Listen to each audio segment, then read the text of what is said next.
দেশের সকল মানুষ যারা 16 বছর ভোট দেয়নি তারা ভোট দেওয়ার জন্য মুখিয়ে আছে।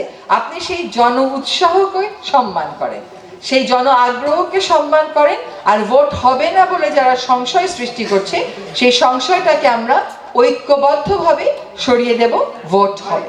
এটা হচ্ছে গণভোট। এইটা হচ্ছে একটা প্রেক্ষিত বলি আমি আপনাদেরকে।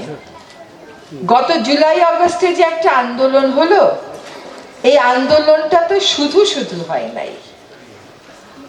53 বৎসর যাবৎ দেশের মানুষ সম্মানিত বোধ করে নাই।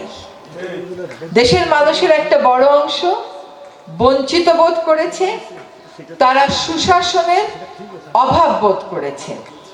তারা মনে করেছে তাদের নেতারা তাদের কাছে জবাব দেয় না, তারা মনে করে প্রশাসনের কাছে গেলে তারা ভালো ব্যবহার পায় না, তারা মনে করেছে সমাজের একটা গোষ্ঠী সকল সুযোগ সুবিধা পেয়ে যায়, অন্যরা সারাদিন হাড়ভাঙা খাটুনি খাটে, কিন্তু তারা কোনো রাষ্ট্রীয় সরকারি সুরক্ষা পায় না।